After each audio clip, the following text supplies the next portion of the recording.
The Thoroughbred is a magnificent animal, bred for speed, bred to compete, the sport of kings. Wow, West Coast has it by 6. It's the all-new Let's Go Racing from Parks Casino and Racetrack. It's action-packed and fun for the entire family. 3 of them are right together with 1 furlong to go. Let's Go Racing is brought to you by the Pennsylvania Thoroughbred Horsemen's Association. It's fun to see them run. Welcome to Let's Go Racing. I'm Danny Gibson, here joining you with Dick Girardi. We're coming to you from Parks Racing, here to bring you all the latest in horse racing and news from around the country. It's Preakness Day, the second jewel of the Triple Crown, and lots of Parks horses will be making the trip down for the undercard. We'll talk about the Preakness Day at Pimlico and here at Parks, of course, all coming up on the show, plus some big races from Belmont Park and Monmouth Park we're going to recap from last week. But we want everybody to get in their cars. The gates just opened here at Parks and come here for a true day of family fun. The picnic grove will be rocking.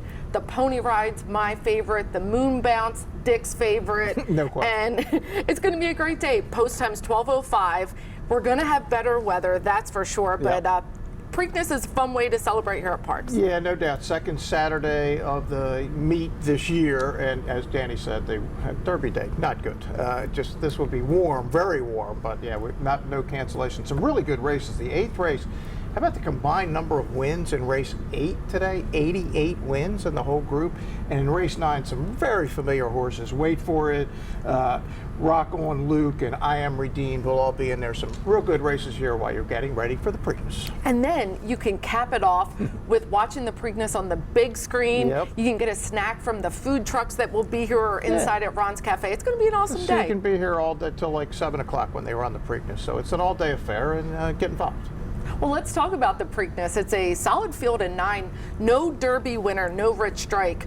But we'll be there for the second jewel. Yeah, we will certainly be there. Look, it's my favorite of the Triple Crown races. I wrote about why this week on letsgoracingparks.com. It is my hometown. Crabs, crab cakes, whatever it takes to get through the weekend. Unfortunately, Rich Strike will not be here. I wrote about that in my column this week. You know, what can be done? Do we need to change the spacing of these races? Because every year there's a lot of the Derby horses. We only got 3 Derby horses out of 20 back in the Preakness. That's a problem that maybe need to be addressed. And Trish Bowman brought up something really interesting. Danny, she's the former stakes coordinator down there. Why don't they just raise the purse? It's $1.5 million. The Derby's 3. Why don't you make it 3? People might stop skipping it if you put up some more money down there in Maryland. Just a hint, Epicenter, by the way, is back. He'll be heavily favored. He's post 8 of 9. Early voting, probably the best of the newcomers, but the other cool story, obviously, Secret Oath, the Kentucky Oaks winner for D. Wayne Lucas, trying to become the 3rd filly in the 21st century to win the Preakness. It has not been an uncommon thing. Yeah, could we see another Rachel Alexandra? It's going to be an exciting Preakness, no doubt. Not going to have Rich Strike, but some new shooters, Simplification, who ran really well in the Derby, and one that I'm really excited to see, Creative Minister. I loved him. He won on the Derby Day undercard for trainer Kenny McPeak. Really handsome gray. His numbers are consistently improving. Yep. Is that enough to win the Preakness? Well, we'll see. Yeah, I think he's going to have to improve another 2 or 3 lengths like he has in every race so far. And it's interesting, I actually was involved with him in his maiden race at Gulfstream. Needed him to finish 2nd, and he did, but he was the best horse, and I remembered it. So, yeah, Kenny is live also. Should be a fun Preakness. Yeah, well, we're going to give you our picks a little later in the show, but we're going to get to our local race of the week. It was Monday's 9th race, a maiden special weight going 6.5 furlongs, $42,000 purse, and our post-time favorite is the number 4, Sonoma County, 4-1 for trainer John Service, Frankie Pennington, and well-deserved favorite. Yeah, I'll be honest with you, Danny, I wasn't so sure why the horse was favored. Your opinion is well-deserved. I mean, the horse got beat 17 lengths for maiden 100,000, but somebody in the barn must have liked this horse because she got bet like the race was over. I think it was because of the company she ran against last time. I think that's what people are saying, and maybe some of those nice works down in Keeneland. But that's fine. But show me something in your debut. Speed. You can change equipment. I know it's John Service, and I get that part of it. That's why he's being bet for sure. And Romantic Comedy takes our second choice. Ruben Silvera, Jamie Ness, by Practical Joke. They're some nice runners. Yeah, Practical Joke's turned out to be a very, very good sire here early in his career. And Jamie Ness just claimed this horse 2 races ago. Jamie Ness, does he win any races around here at all, Danny? But not a lot of maidens, so we'll talk about that shortly. Well, we're going to throw it up to Chris Griffin with our local race of the week. 22-2, pretty quick opening quarter here as they work into the far turn. On the front end, to the inside is Sweet Fury. In between horses, Brooklyn Heights and an oncoming romantic comedy. Also with run is Smarty Pants Sandy is going to tip out 4 wide. The rest with a lot to do. Super Duper Fly, Memento Me, and Sonoma County is the trailer. 3 across the racetrack at the top of the stretch. Brooklyn Heights is still there. Sweet Fury battles on towards the inside. Romantic Comedy on the grandstand side there, followed by Smarty Pants Sandy. Still 3 across the racetrack for a final 1/8 of a mile. Romantic Comedy is trying to push on by a very stubborn Brooklyn Heights in between horses. Brooklyn Heights is finding more. Romantic Comedy, Sweet Fury down to the inside. Brooklyn Heights gets the score. Brooklyn Heights. Well, it was Blackjack for Brooklyn Heights getting her win, her maiden win in her 21st start. That's why I'm saying Blackjack with Dexter Haddock. And she was really fit off that last 7 furlong race. Had a little spacing in between there. And here we go, Brooklyn Heights. Just needed that 21st start to get ready. And yeah, she was in between horses the whole length of the stretch and just battled out. Was actually drawing away from the finish for our man Uriah St. Louis, who will be a major player at Pimlico. Oh, he will, and he was really excited when I talked to him after the race. Well, we're going to get into our first break. When we come back, we're going to bring all exciting races from Belmont Park, Monmouth Park, and talk more Preakness. We'll see you after this break. Trying to sneak on through to the inside. Here comes Alta Velocita. I'm listening as they line up 6 across the racetrack. Did you know absolutely no taxpayer dollars support the Pennsylvania horse racing industry? In fact, racing generates $1.6 billion that pays taxes, creates jobs, and more, right here in Pennsylvania.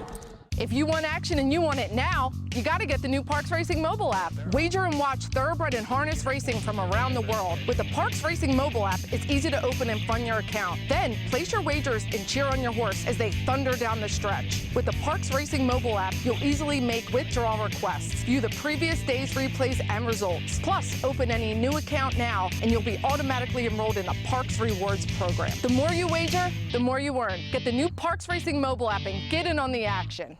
2022 marks half a century of racing at Penn National. We celebrate an amazing 50 years with one of our biggest events ever. Penn Mile Night, Friday, June 3rd. 4 Pennsylvania bred stakes, each with a $100,000 purse. The $150,000 Penn Oaks. It's all capped off by the $400,000 Grade 2 Penn Mile. Join us Friday, June 3rd at Penn National. First post, 5 p.m. For more, go to PAHBPA.com. Racehorses are pampered, treated with care, and loved. Nothing is more important than their health and their safety. We do right by them, and they do right by us. the hard-working folks Who proudly earn our living. In Pennsylvania's horse racing, and breeding industries. Horse racing is a lot of fun. but it's so much more. It provides tens of thousands of jobs, Jobs and billions in economic impact each year. all across the Commonwealth. Horse racing in Pennsylvania. It's a winner. Did you know the Pennsylvania horse racing industry spends tens of millions of dollars supporting agriculture, from local farmers and farm workers to veterinarians and more? And we do it with zero tax dollars while creating tens of thousands of jobs. Without further ado, the draw for the second jewel of the Triple Crown. It's the 147th running of the Preakness Stakes at Pimlico Racecourse. Race number 13. The distance, 1 mile and 3/16, and we have a field of 9. And with a supplemental entrant in Creative Minister, the purse is now $1.65 million. Jillian, Michael?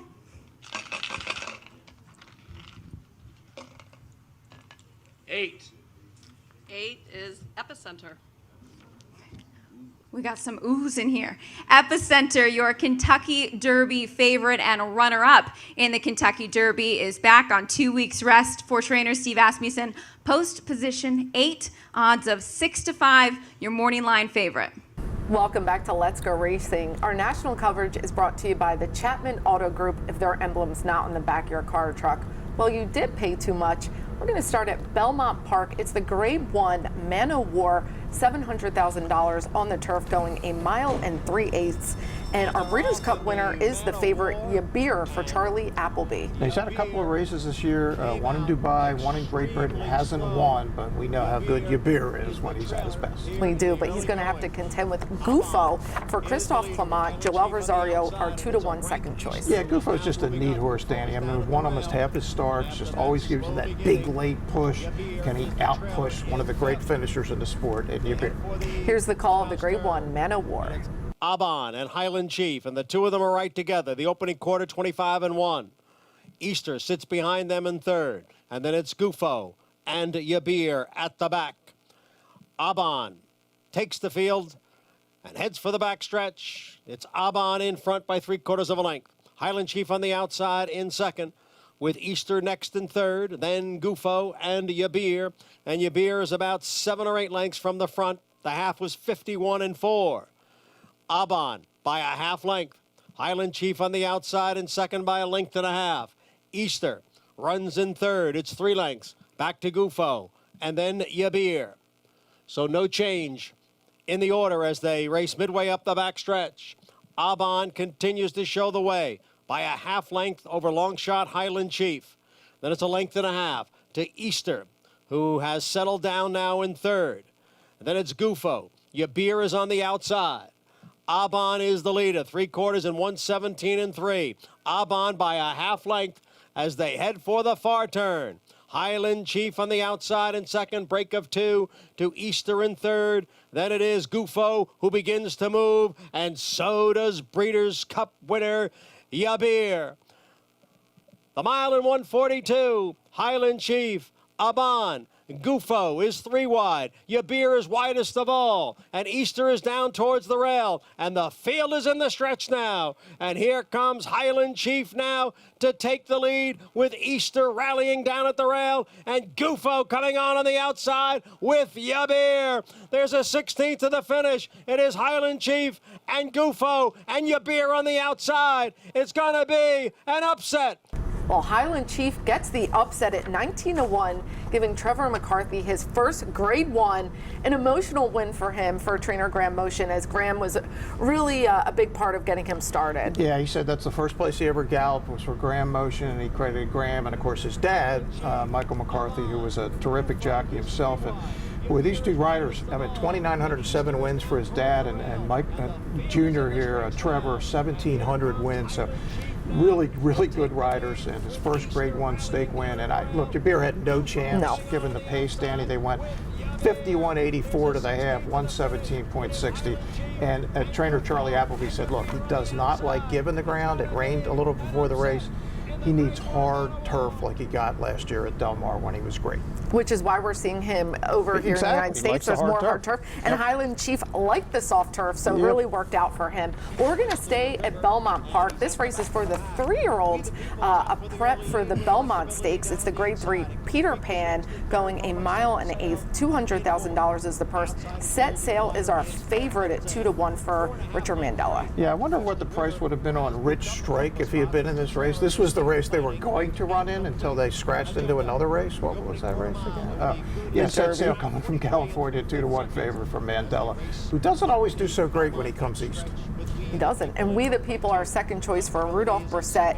Flavian Pratt, a name we're going to hear a lot riding on the East Coast now. Second choice at 5-2. Yeah, this horse got play in the Arkansas Derby. He was 2-1. He just didn't break, was never in it. His previous 2 races he won by open legs. Here's the call to race with track announcer John Imbriel of the Peter Pan. We the People, setting the pace, showing the way, leading here by a length and a half. Electability runs in second. Down on the inside is Set Sail, and the outside long shot, Cook Creek. And then comes Golden Glider in fifth, about 4 lengths from the front. It is still We the People who has the lead here, 3/4 and 1:11-1. It's We the People in front, coming to the quarter pole. Electability, Cook Creek, Set Sail is down on the inside. Then Western River and Golden Glider. It is We the People, the one to catch into the stretch. We the People has opened up here. We the People pouring it on. We the People has built a 7-length lead. It is We the People in a terrific performance in the Grade 3 Peter Pan. We the People, wire to wire. We the People won, going gate to wire, and I heard there was a question to the trainer, can he get the distance? Can he get the 1.5 miles? And the answer was, well, you don't know until you try it, talking about the Belmont Stakes, which this will set him up nicely for. Yeah, now they're going to run him back in the Belmont Stakes, and why wouldn't they? Got 103 buyer. Now, was it the sloppy seal track, and he got loose in the lead? That's his best play, but you know what they're going to do in the Belmont. They're going to send him to the lead. And you got to love the name of this horse, Son of Constitution. Of course he's named We the People. Why wouldn't he be? And him and Flavian Pratt created a perfect union with their win. I love that. Well, we're going to head to the Jersey Shore Monmouth Park.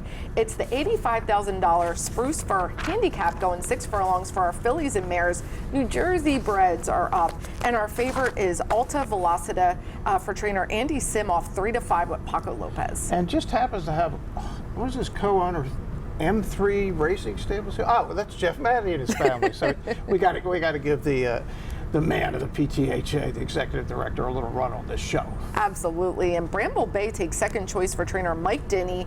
De La Cruz riding. See this horse on turf a lot usually. Yeah, often on turf, but love these Jersey breds. Love to see Monmouth Park back and running. Here's the call of the Spruce Fur Handicap. Jersey Jewel, also did Tiger Lily, is going to be in the early mix as well. Towards the outside comes Odds on Dusty Miller. That's the leading 3. Alta Velocita is now settled into the 4 spot. Roselba is going to try and challenge for that 4th spot and take it away as they move up the backstretch. Then comes I'm Listening, who's going to be mid-pack. In behind I'm Listening is Bramble Bay. Princess Georgia and the Trailer beat you by a chubby nose as they work up the backstretch. Jersey Jewel had to work, but she's got the lead. It's Jersey Jewel in front. Right up on the outside here comes the Tiger Lily, who is engaged right there in the 2nd position with Odds on Dusty Miller. Alta Velocita is there in the 4th position, gets past to the outside here from I'm Listening. Bramble Bay is getting closer as well as they reach a 1/4 mile left to go. 22.53 was that pressured opening 1/4 mile. On the front end is Jersey Jewel trying to sneak on through to the inside. Here comes Alta Velocita. I'm Listening as they line up 6 across the racetrack. Odds on Dusty Miller, Bramble Bay. Alta Velocita saved the ground to the inside, and she's kicked on. Alta Velocita's got the front end. I'm Listening continues to chase. Bramble Bay is up on the grandstand side. Inside the final 16th, Alta Velocita with a rail skimming ride wins the Spruce Fur. Our girl Alta Velocita gets the win with Paco Lopez with a skimming rail ride in the slop. What a consistent mare. You just gotta love her. Yeah, she's cool. Off the layoff. She's now got 8 wins. Loves Monmouth Park. That's 6 wins against the Jersey breds. Absolutely. 7 wins for our boy Jeff Maddie and 3 seconds. This horse just loves to get her picture taken.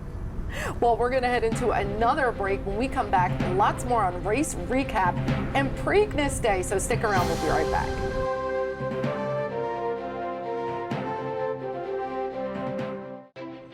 Turning for Home is a nonprofit that has provided nearly 2,800 former racehorses with a safe retirement. The program was created through the foresight of the Pennsylvania Thoroughbred Horsemen's Association. We all love animals, and to give back to something that helps us so much, it's a great thing. Responding to the need for a better system that addressed the uncertain future for the retiring equine population at Parks Racing, the PTHA rallied horsemen to support the program. These horses can do anything from hunter jumpers to western to therapeutic riding. Turning for Home became the first on-track retirement program at a year-round racetrack. We want to make sure that our horses that have run so well for us over the years get the great opportunity to get a new vocation. Out of everything that we've done in Pennsylvania for racing, I think that's the thing we can be most proud of. If you would like to help these amazing animals find a great second career and forever home, please give us a call or contact us at turningforhome.org.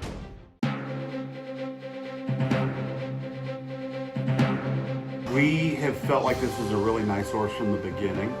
He was behind schedule. Last year as a 2-year-old, he had what I call some growing issues, and we had to turn him out a couple of times. And then when we got him ready this spring, I didn't Triple Crown nominate him because I didn't think he'd be ready.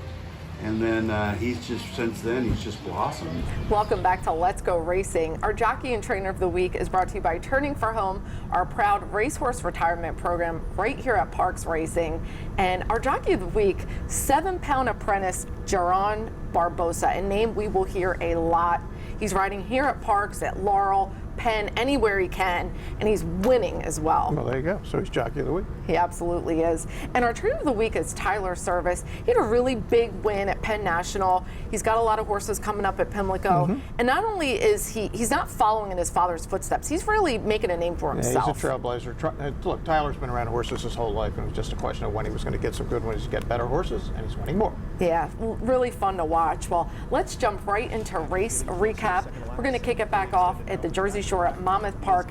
It's the Long Branch Stakes for 3-year-olds going 1 mile and 70 yards, $100,000. And we're going to hear a name we're going to hear a lot more of, Dash Attack. Yeah, Dash Attack is impressive in this race. Now, it loves the slop, Danny, 0 for 3 on fast tracks, and he's going to win this thing 3 for 3 now on wet tracks. You'd have to think Kenny McPeak would be thinking possibly about trying to get himself to the Haskell. That's what I was thinking. We're going to see some of these horses in the Haskell. We might see Dean's List, who ran a good second for trainer Todd Pletcher and smartened up the Parks horse, a kind of a distant third. But gave his normal effort. That's kind of what he does. He gave his same race he runs just about every time. He did. Hopefully it'll set up for him at some point, because we sure love our Freddie Velasquez in our Hall of Fame here. Well, let's get back to Belmont Park. It's the Grade 3 Run Happy Stakes, going 6 furlongs. And the Chateau does what Chateau does. Yeah, Kendrick Carmouche has Chateau in front. That's always where he is. A little better at Aqueduct than Belmont. Better on the sharper, tighter turns than the wide sweeping turns, but almost holds on. Kendrick could not have ridden this race any better, but drafted the 8-year-old's going to come and get him right at the wire. Really cool 8-year-old gray horse drafted with Jose Ortiz in the irons. Just kind of hit the gas at the right time to catch our boy Kendrick. Yep. Well, we're going to stay at Belmont Park. It's the Grade 3 Vagrancy Handicap, going 6.5 furlongs, $150,000 is the purse for our fillies and mares. And this was the showdown of all showdowns between Frank's Rocket and Bella Sophia. Yeah, another great ride from Flavian Pratt is on the 2. Frank's Rocket just blasts through on the inside. Bella Sophia is the big 2-5 favorite on the outside. Then they just hook up, and it's just a question of which horse nose is going to be down on the wire. It is, in fact, Bella Sophia, the 5 over Frank's Rocket. Yeah, and even the charts, they wrote a nose, and they don't write that unless it's a nose, so it was really close. Yeah, it was impossible to call live, and the announcer did not try to call it live. And trainer Rudy Rodriguez, he's used to be a jockey. He gets on a lot of his own horses. There's a fun pictures going out of him this week. One of his saddle girth or something equipment broke during training. Well, he took it off and hopped up on bareback. That's what horsemen do, and cowboy up. Well, it's time for Eye on Racing. We're going to keep it simple. We're going to talk Pimlico and Parks. What do we have? So we talked about the Parks races earlier, Danny. Really good card starting at 12:05. The 8th race combined 88 wins. Race 9, wait for it. Rock on Luke, I Am Redeemed, some good racing here at Parks, and a lot of Parks horses at Pimlico. We're not quite sure where Sugar Ray 2 is going to run. He's in the second at Pimlico today, was also entered in the Pimlico Special, which was run yesterday. Ward Toxin for Uriah St. Louis is in the 4th at Pimlico, the Maryland Sprint. 7th, 2 sort of Parks horses. We'll count Cinnabunny, right? Cinnabunny, now trained by Cal Lynch, won the Unique Bella here on April 25th. She'll go in the skip hat along with Glory Dia from Mario Dominguez in the Hakeem stable. And in race 11, who can wait for the Sir Barton and the return of B Dog, who was so impressive winning that maiden race with the blinkers off at Keeneland. But we're most looking to see Joe Bessiker, whose son is graduating from St. Joe's this morning, and then he will making his way to Pimlico. And Lord only knows what kind of scene it'll be if Joe Bessiker wins the Sir Barton. Well, we will be there. Hopefully we'll be doing an Eagles chant with Joe. B-Dog's named after Brian Dawkins. Yes. And make sure you follow the PTHA. We're going to have great coverage. And here at Parks, gates open at 10, post time 12:05. Well, we're going to head to another break. When we come back, news and notes right after this break. Racehorses are pampered, treated with care, and loved. Nothing is more important than their health and their safety. We do right by them, and they do right by us. The hard-working folks who proudly earn our living in Pennsylvania's horse racing and breeding industries. Horse racing is a lot of fun. But it's so much more. It provides tens of thousands of jobs. Jobs, and billions in economic impact each year. All across the Commonwealth. Horse racing in Pennsylvania. It's a winner. If you want action and you want it now, you got to get the new Parks Racing mobile app. Wager and watch thoroughbred and harness racing from around the world. With the Parks Racing mobile app, it's easy to open and fund your account. Then place your wagers and cheer on your horse as they thunder down the stretch. With the Parks Racing mobile app, you'll easily make withdrawal requests, view the previous day's replays and results. Plus, open any new account now and you'll be automatically enrolled in the Parks Rewards program. The more you wager, the more you earn. Get the new Parks Racing mobile app and get in on the action. Did you know the Pennsylvania horse racing industry provides health care and pensions for thousands of workers who in turn spend their income supporting local communities? And we do it with zero tax dollars while creating tens of thousands of jobs. 2022 marks half a century of racing at Penn National. We celebrate an amazing 50 years with one of our biggest events ever. Penn Mile Night, Friday, June 3rd. 4 Pennsylvania bred stakes, each with a $100,000 purse. The $150,000 Penn Oaks. It's all capped off by the $400,000 Grade 2 Penn Mile. Join us Friday, June 3rd at Penn National. First post, 5 p.m. For more, go to PAHBPA.com.